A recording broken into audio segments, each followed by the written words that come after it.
My name is Ellie, and if you told me 3 years ago that I'd be in this mess, I'd have laughed. 3 years, that's all it took for my life to turn from a romantic comedy into some daytime soap opera. It started with Jake, my husband, or as I now like to call him, the man-child I married. We met at a friend's barbecue, and he was the life of the party. Always smiling, always easygoing. Or so I thought. The wedding was a dream, but dreams end, and reality hits hard. I remember the first time I asked him to cook something, and he looked at me like I'd asked him to solve a math equation. "Ellie, babe, you know I can't cook," he said, with that sheepish grin that I mistook for charm. "But Jake, you've got to learn. I can't cook every night," I replied, trying to keep my cool. "I can barely make toast, Ellie. Why change now?" He shrugged, and that was that. And so it went. I'd come home from work, tired from the day, hoping for a moment to relax. But instead, I'd find Jake, on the couch, controller in hand, waiting for me to serve dinner like some 1950s housewife. I worked my way up in the company, aiming for that promotion. It was hard, but I thought at least I had Jake's support. When I found out I was pregnant, I was over the moon and terrified. I thought maybe this would make Jake step up, but even that was like hoping for a snowstorm in July. We had Ava, our little bundle of joy and love. She was the best thing that ever happened to me, and I thought to us. But Jake, well, he thought differently. "You know, you make more money than me. It makes sense for you to go back to work," he said one evening as we sat exhausted on the couch, Ava finally asleep. I looked at him, really looked at him, and I realized I was the only adult in the house. "Jake, being a stay-at-home dad means actually doing things at home, you know?"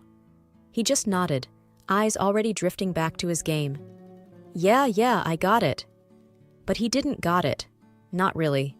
His mom, bless her, would come over to help, actually to do his job. She was a saint, loved Ava to bits, loved me too, in her own way. She'd shake her head at Jake, whispering, "You got your father's brains, but none of his sense." Then, like some cruel twist of fate, Jake's parents passed away. Within a month of each other, like they couldn't live without the other. I was heartbroken. They were the parents I never had. Jake, though, he just saw dollar signs. The day he told me he wanted a divorce, it was like any other Tuesday. I was chopping vegetables for dinner, Ava was drawing at the kitchen table, and Jake strolled in like he owned the place. "I want a divorce, Ellie," he said, not a hint of emotion in his voice. I stopped chopping. "What?" "I'm getting the inheritance, the house. I don't need this. Any of this." He gestured around, at the home we built, at our life. "You mean you don't need us?" I said, my voice low, trying to keep it together for Ava's sake. "Yeah, something like that," he shrugged. And just like that, the illusion shattered. There was no happily ever after waiting for me. Just a grown man walking out the door, leaving his wife and daughter behind, chasing after the ghost of money yet touched. That was the beginning of the end, or maybe it was a new beginning, just not the one I expected. The night Jake left, I sat on the edge of Ava's bed, watching her sleep. My mind raced with what I needed to do next. The thought of divorce had danced around my head before, but now it was a music blaring full volume. I had wanted to do it, to break free from the man who couldn't even fry an egg, but then Ava came along, and she changed everything. I remember the morning after he left. I was sipping my coffee, the silence of the apartment pressing down on me. Ava was at my feet, playing with her blocks, oblivious to the storm in her mother's heart. "Mommy, where's Daddy?" she asked, looking up at me with those big, curious eyes. "He's gone to stay somewhere else for a while," I said, keeping my voice steady. "Why?" she pressed, in that innocent way kids do when they sense a deeper story. "Sometimes people need a little time apart," I said, hoping she'd let it go. "Will he come back?" Her voice was small, worried. I sighed. "I don't know, sweetheart, I don't know." That day at work was a blur. I was there physically, but my mind was a million miles away. When I finally got home, the loneliness of the empty apartment was a slap in the face. I had to do something, anything. I called my sister, Laura, the one who always seemed to have her life together. Laura, it's Ellie. Jake left, I blurted out as soon as she picked up. Ellie, what happened? Laura's voice was a mix of concern and, I told you so. He wants a divorce, I said, the words tasting like ash in my mouth. There was a pause and then, Are you okay? No, not really, but I will be. I have to be for Ava, I replied, finding a strength I didn't know I had. You're better off without him, Ellie. You know that, right? Laura's voice was firm now, the big sister coming through. Yeah, I guess I do. Good. Now let's talk about what you're going to do next. And we did. We talked about lawyers, about finances, about how I was going to navigate being a single mom. Laura was a rock, and I clung to her advice like a lifeline. The next few weeks were a whirlwind of meetings and paperwork. Divorce is like that. A lot of hurry up and wait, mixed with moments of heartache. I was angry, more than I thought possible, but underneath that anger was a resolve forming.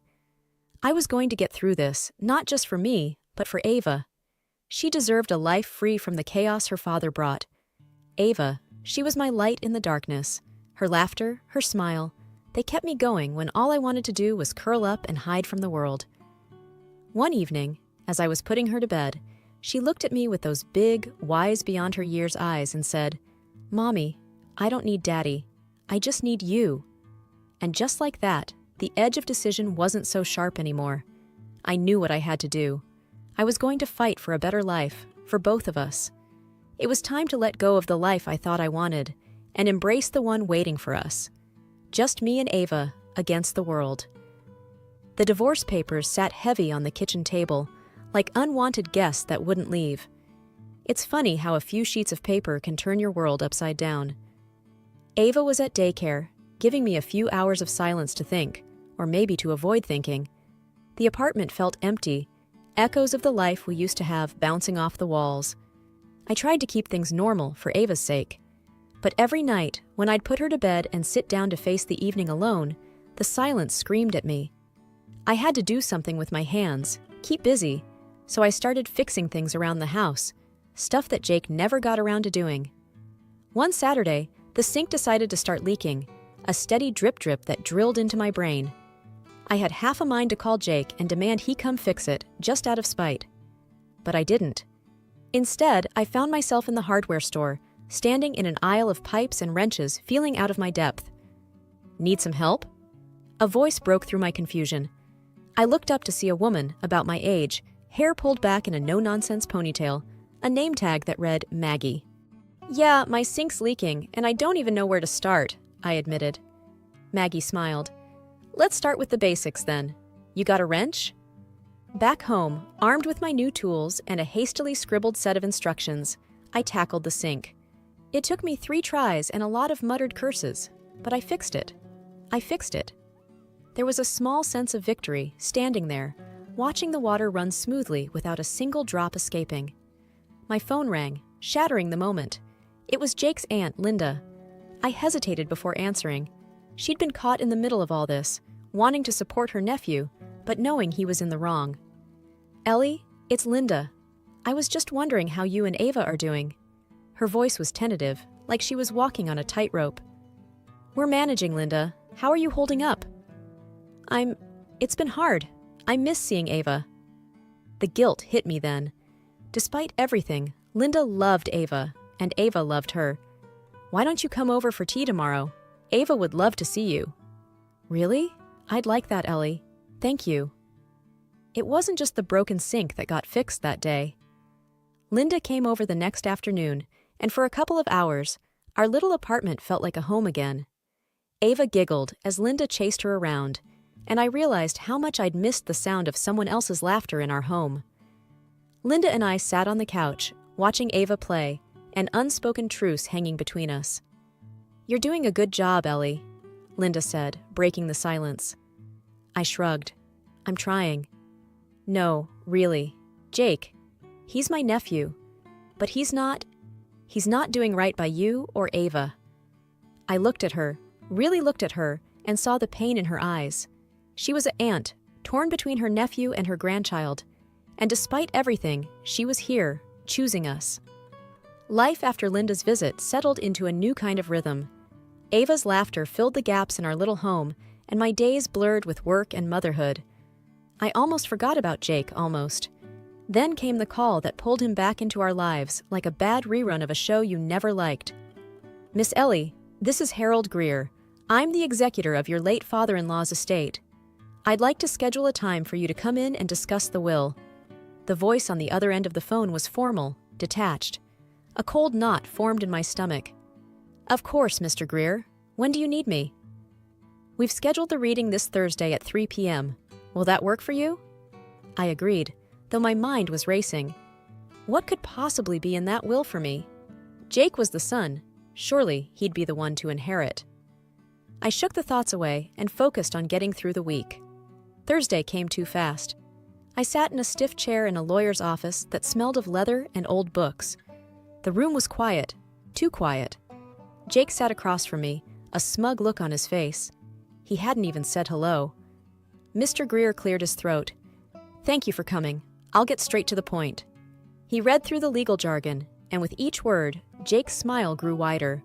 But then, Mr. Greer said something that wiped the grin right off Jake's face. "And to my granddaughter, Ava, I bequeath the majority of my estate, including the family home and associated assets. To my son, Jake, I bequeath the ownership of my apartment on 5th Street, under the condition he maintains employment for a period of no less than 6 months." Jake's mouth dropped open. "What? That's it? The apartment? There's got to be some mistake." "No mistake, Mr. Jake. Your parents were very clear." Mr. Greer's voice was steady, unyielding. "But I'm his son. I'm supposed to get everything." Jake's voice was rising, a temper tantrum brewing. "Your father believed in hard work, Jake. He wanted to encourage you to stand on your own," I found myself saying, surprised at my own calmness. Jake turned on me. "This is your fault, Ellie. You turned them against me." Mr. Greer interjected. "Your parents made these decisions long before your separation, Jake." The room spun with the weight of the revelation. I was to manage a fortune for Ava, a future I could secure for her. And Jake, well, Jake was left with an apartment and a challenge. The days that followed were filled with a relentless barrage of calls and paperwork. Jake was furious, calling at all hours, his voice oscillating between begging and demanding. "Ellie, you have to talk to Greer. You have to get him to change this. It's not fair." Jake's voice was desperate one afternoon, the anger giving way to something that sounded like fear. "Jake, it's done. Your parents made their decision," I said, trying to keep my voice steady while Ava played in the background, blissfully unaware. "But you can do something. You have control over Ava's share, right? We're still married." He was grasping at straws, and we both knew it. "Even if I could, I wouldn't. This is for Ava's future, not for us. Not for you to squander," I replied, the finality in my voice feeling like a nail in the coffin of our relationship. He hung up with a string of words I was glad Ava couldn't understand. Severing ties with Jake was like cutting through a thick, gnarled vine that refused to let go. The divorce proceedings turned sour, with Jake's lawyers trying every trick in the book to get him a piece of Ava's inheritance. But my resolve was ironclad. I was fighting for my daughter now, not just for myself. The day we stood before the judge, Jake looked deflated, a shadow of the brash man who had demanded a divorce with such arrogance. The judge was a stern-faced woman who looked like she didn't suffer fools gladly. "Mr. Jake, it seems to me that you're trying to claim what has been clearly and legally bequeathed to your daughter," she said, after hearing Jake's lawyer out. He tried to argue, "But she's just a child. I'm her father, I should be." "The court finds no reason to deviate from the will as it stands. The petition is denied." The judge cut him off, her gavel hitting the block with a thud that echoed in the silent courtroom. The dust had barely settled from the courtroom when the full weight of the will's revelation began to sink in. I was now not only the sole caretaker of Ava, but also the steward of her future. It was a daunting reality, a heavy mantle that I carried out of the courthouse that day. I sat down at our modest kitchen table, the sunlight filtering in and landing on the stacks of legal documents that spelled out Ava's inheritance. I shuffled through them, the words trust and estate leaping out at me. They felt alien, too grand for our simple life. My phone buzzed, a number I didn't recognize flashing on the screen. I answered tentatively. Miss Ellie? This is Janet from First Community Bank. We need to schedule an appointment to set up the trust for Ava. Right, of course. When would be a good time? I replied, feeling out of my depth. How's Monday at 10 a.m.? We can go over everything and make sure you're comfortable with the process. Janet's voice was kind, reassuring. Monday at 10 it is, I confirmed, a small part of me still in disbelief.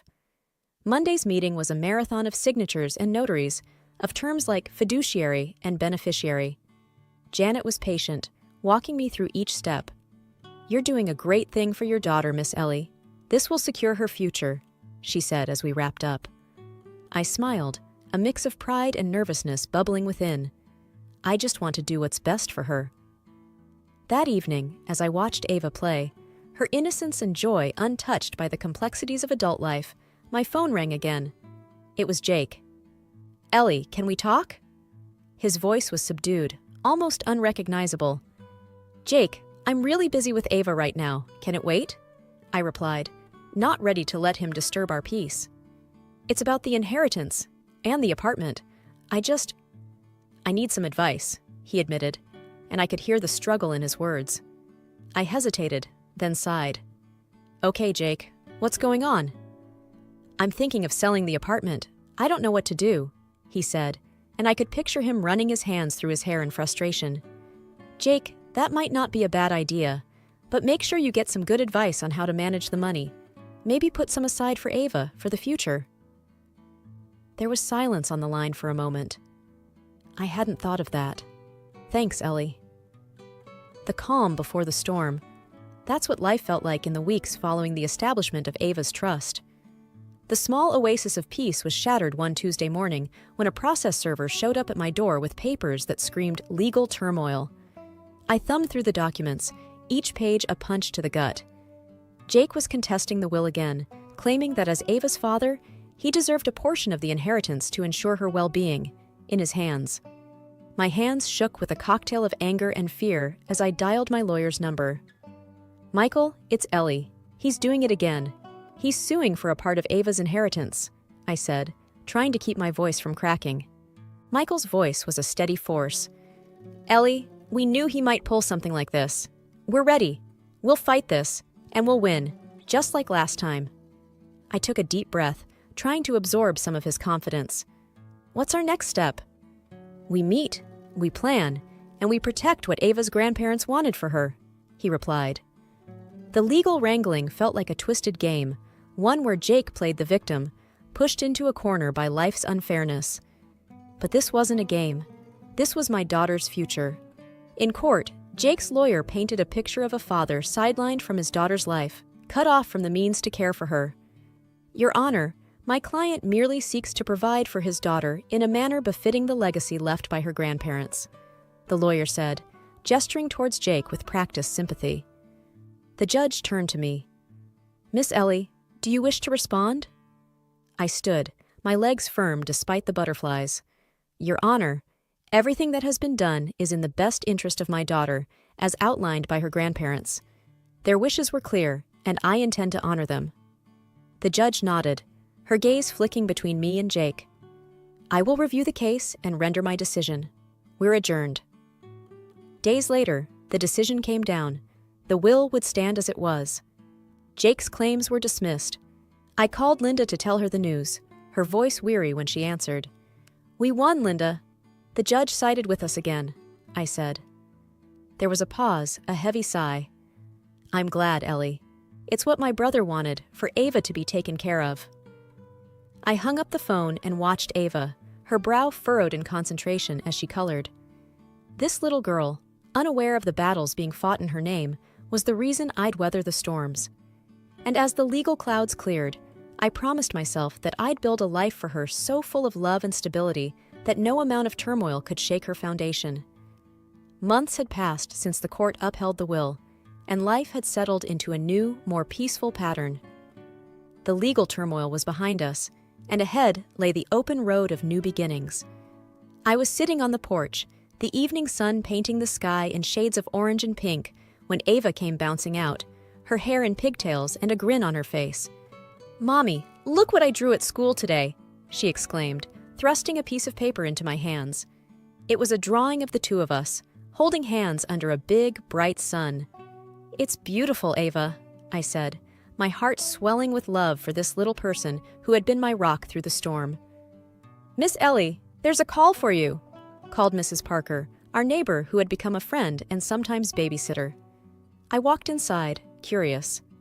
"This is Ellie." "Miss Ellie, it's Janet from the bank.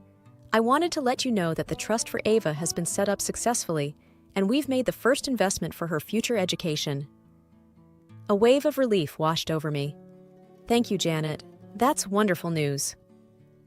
I hung up and went back outside to join Ava, who was now chasing fireflies as they began to light up the twilight. "Mommy, do you think Daddy will come to my birthday party?" Ava's question came out of nowhere, her voice hopeful yet uncertain. I paused, considering my words. "I don't know, honey, but we'll have a great party with or without him. The most important thing is that we're together." Ava nodded, seemingly satisfied with my answer, and went back to her game. Later that evening, after Ava had fallen asleep, I sat down with a cup of tea and the last of the day's mail. There was a letter from Jake. My hands trembled slightly as I opened it. Inside was a short note. "Ellie, I've been doing some thinking. I'm sorry for everything. I'm getting help, trying to get better. I won't bother you for money again. I hope I can be the father Ava deserves one day. Jake." I set the letter down, a complex mix of emotions churning inside me. Anger, relief, hope, each battling for prominence. I realized that Jake's journey was his own, and while I hoped he'd find his way for Ava's sake, my focus was on the life I was building for us. The next morning, Ava and I planted flowers in the garden, her laughter filling the air, mixing with the sound of the birds and the rustle of the leaves. It was a simple moment, but it was ours, and it was filled with the promise of a new day. As we patted down the last of the soil, I looked at our home, the garden, and my daughter, and I knew that this was just the beginning. There would be challenges ahead, but there would also be joy, growth, and love, the kind that survives even the darkest storms. "Mommy, will the flowers grow big?" Ava asked, looking up at me with wide, hopeful eyes. "Yes, Ava, with a little care and time, they'll grow big and strong, just like you," I said, taking her hand in mine.